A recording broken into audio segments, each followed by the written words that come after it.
The best way to successfully launch a coffee shop is to not open a coffee shop. Wait, what? You heard me.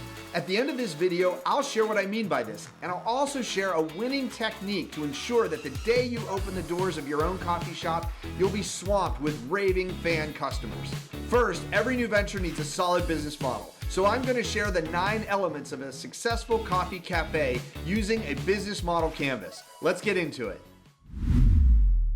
So today I'm going to use the business model canvas from Strategizer. This one's really popular because it was one of the first to be developed, and it's also free to use by anyone. So it's a great one to start with if you've never seen one before. There's also lots of other great business model canvases that you can try. But when you look at this, you see 9 boxes, and you can really describe any business using these 9 boxes, no matter how small or how big, no matter how early stage or how far along it is in development. Essentially, this gives you a designer's view of what the business will look like. As you look at the right side of this, it has everything to do with the value you bring to customers and how you monetize your model. On the left side, you have all the things you have to do to deliver your value and the costs that you're likely to incur as a result. And in between, you should find a profit margin where the revenues not only cover your costs, but give you a nice, healthy return on your investment in the form of profit. The first 2, and I would say the most important boxes to look at on the business model canvas, are the customer segment and the value proposition. For a coffee cafe, you need to identify the kinds of customers that are going to be most excited about your cafe.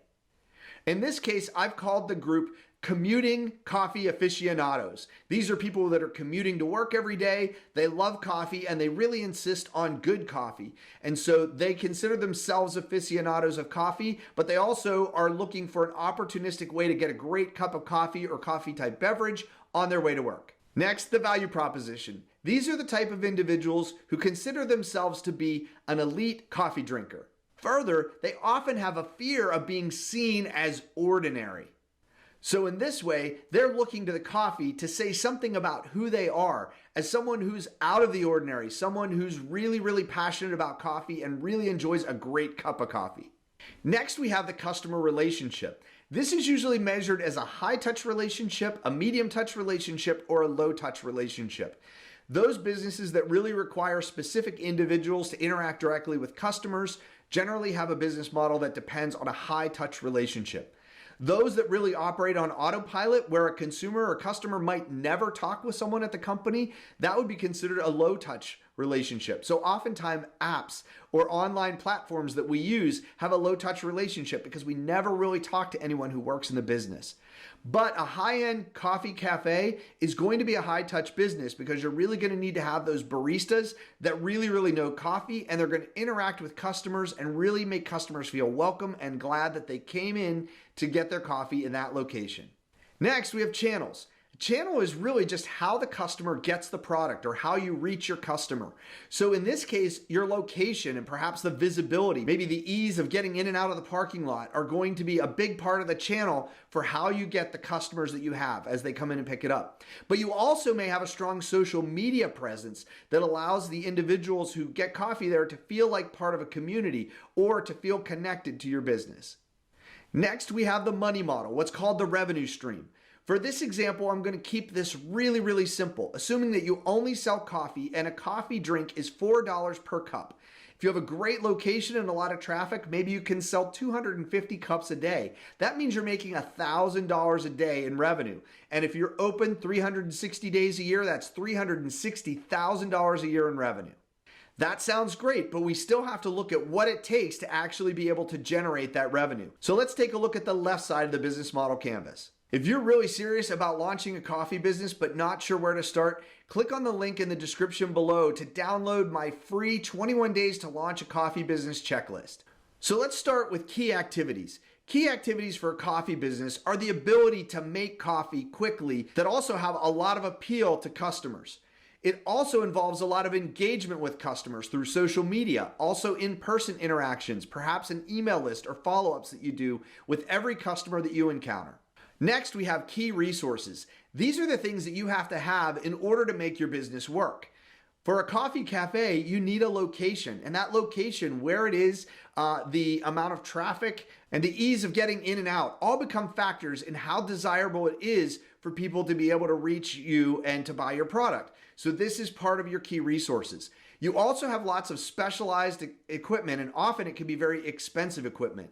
You need to have talented staff that are trained and really understand how to make great coffee, how to run the business, and also how to interact with customers. Finally, you need standard operating procedures, a series of procedures that you've developed over time with mentorship or through your own experience to make sure that everything runs smoothly and your customers have a consistent experience every time they come through the door. Next are key partners. Key partners are those companies and affiliate organizations that provide the things you need to be successful on a consistent and dependable basis. This will likely include food suppliers, those that provide you with all the materials you need to make your coffee or maybe other products as well. It would also include software providers like your POS provider and other applications that help you to run the business and keep track of all that's going on. It could also include those that provide you with the equipment, particularly those that provide maintenance or ongoing support to make sure that the equipment is working properly. These key partnerships can help you to make sure operations are running smoothly all the time.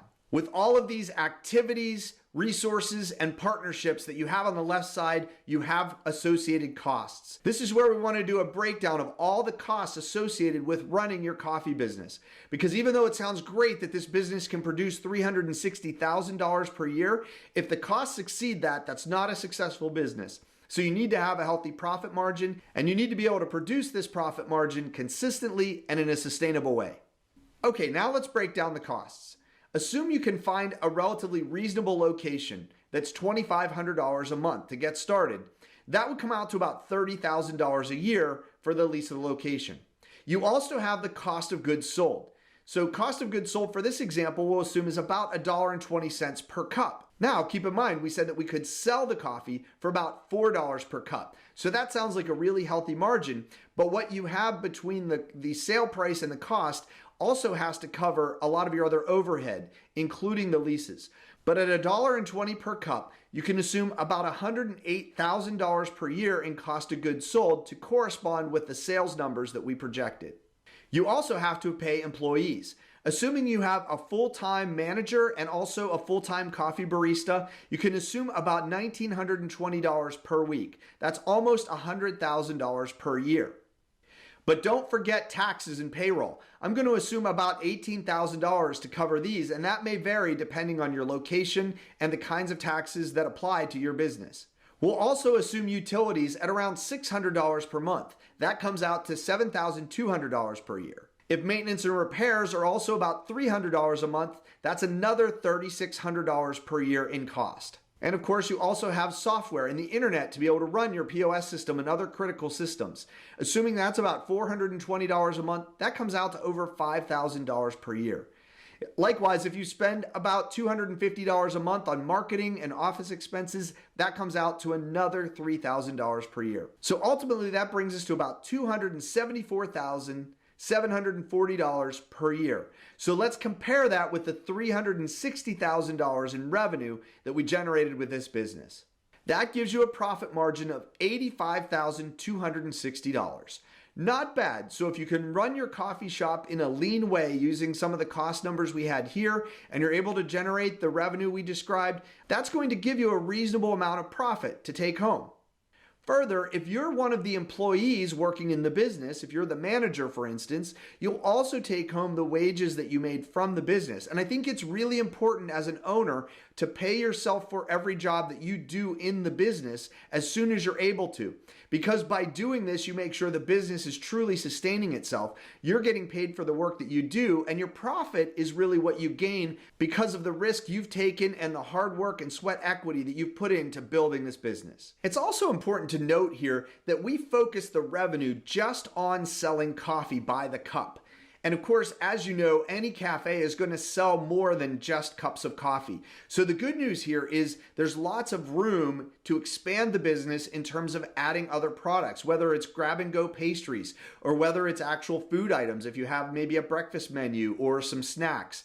You might sell coffee by the bag in the bean, or you might have cold beverages, canned or bottled cold beverages in a cooler. So there's lots of other ways that you can generate more revenue, keeping in mind that the more that you add in terms of revenue generating products, it's also going to drive up your cost of goods sold. It also may mean that you need more specialized training or different kinds of equipment to be able to deliver that profitably. So this business model canvas is very simple, but gives you an idea of some of the things you need to be thinking about if you're going to try to launch a coffee cafe business. So now that you have your business model canvas, it might be tempting to go and start looking at real estate listings to try to find a location.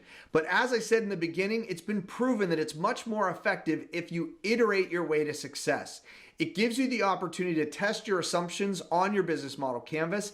It also allows you to perfect your product, your processes, and also develop your customer base before you ever have to make major investments. As you saw, many of the costs associated with the business model related to your lease and your labor. And so the more you can keep this lean, the more you can grow the business before you have to make that big investment. So with this in mind, don't try to open a coffee shop on day one. Start small and iteratively develop your customer base and your product before you have to make this big investment. You can literally bootstrap your launch starting with 2 carafes and a folding table. As I've shared in a previous video, bootstrapping is just doing everything as cheap as possible, learning as much as you can before you really make big commitments. So here's what bootstrapping looks like for a coffee shop. Iteration number 1 could literally be a folding table at a farmer's market with 2 carafes of coffee. Start with regular and decaf and see what you're able to sell in an opportunistic location where people may be walking by and thinking it would be great to have a cup of coffee, but don't have a quick or easy way to get to one. Iteration number 2 might look like an artfully designed booth, decorated tables, displays, a tent, maybe sandwich boards, and really anything that you could set up at a festival or fair with a range of coffee products along with some grab-and-go pastries. Iteration number 3 might be a lightweight coffee trailer wrapped and branded in a way that's eye-catching that can be pulled by any car and has everything you need to set up and be ready to go as soon as you unhitch and fire up your generator. This way you can be ready to set up at any event or even cater small private events with coffee and snacks.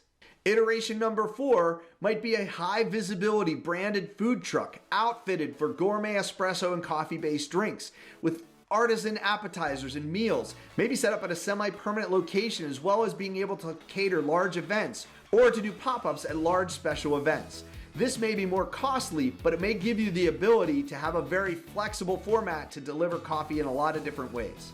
Along the way, if you are building a loyal following and an email list, you have everything you need so that the day that you open your first permanent location, you know that it's going to be a doorbuster.